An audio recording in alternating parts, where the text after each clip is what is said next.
حضرت ابو العاص بن ربی قافلہ تجارت لے کر ملک شام کی طرف جا رہے تھے. ان کا بھی اسلام قبولیت کا وقت ابھی ان کا نہیں آیا تھا، تو مسلمانوں نے اس قافلے پر حملہ کیا اور مال تجارت وہاں سے انہوں نے لے لیا.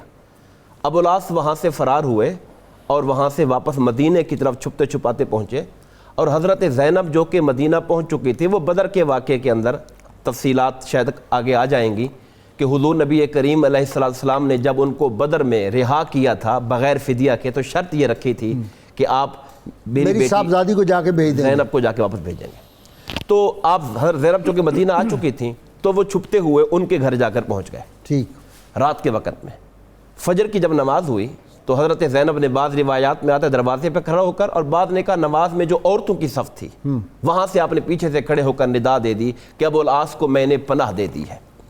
حضور نبی کریم علیہ اونچی آواز میں فرمایا، اونچی آواز میں سب نے سنا. سرکار نے صحابہ سے کہا کہ تم نے سنا کہ جو آواز میں نے سنی ہے؟ انہوں نے کہا جی یا رسول اللہ. کہا سرکار نے فرمایا جس کو زینب نے پناہ دے دی ہے اس کو ہم نے بھی پناہ دے دی ہے.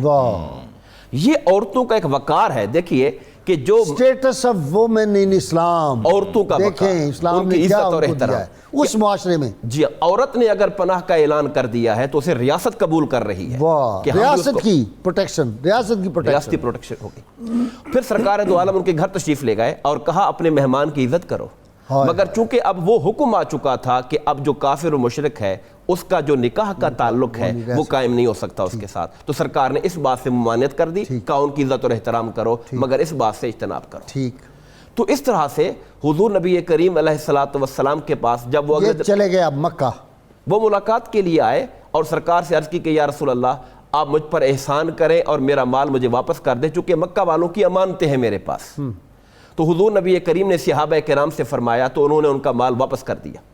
اب وہ مال لے کر واپس مکہ جاتے ہیں اور مکہ والوں میں سے جس کی جو امانت تھی اس کو واپس کیا، اور پھر ان سے کہا کہ کیا تم راضی ہو، میں نے تمہارے ساتھ درست سلوک کیا، میرا رویہ، میں نے کسی کا مال رکھا تو نہیں، کسی کا مال تو نہیں رکھا، کسی کا مجھ پر حق تو نہیں ہے. سب نے کہا نہیں، آپ نے بہترین پارٹنر ہونے کا حق ادا کیا. تو کہا اب سن لو، اشہد ان لا الہ الا اللہ و اشہد ان محمدا عبدہ و رسولہ. میں اب اسلام قبول کرنے کا اعلان کرتا ہوں. میں نے مدینہ میں نہیں کیا تاکہ کہیں یہ نہ سمجھا جائے، اہل مدینہ یہ نہ سمجھے کہ شاید میں اپنا مال نکالنے کے لیے کر رہا ہوں، اور یہ بھی اور مکہ والے یہ نہ سمجھیں کہ شاید ہمارا مال تلف ہو جائے گا، وہ تو مسلمان ہو گئے، وہ کسی اندیشے کا شکار نہ ہو جائیں. اس لیے تمہاری امانتیں ساری واپس کر کے اب میں اسلام قبول کرنے کا اعلان کرتا ہوں. اور اسلام کی قبولیت کے بعد پھر واپس مدینہ منورہ تشریف لے آئے. اور حضور نبی کریم علیہ السلام نے، بعض روایات میں آتا ہے کہ تجدید نکاح کیا، اور بعض میں آتا ہے کہ پچھلے نکاح کو ہی قائم رکھتے ہوئے ان دونوں کے درمیان رشتہ ازدواج کو دوبارہ قائم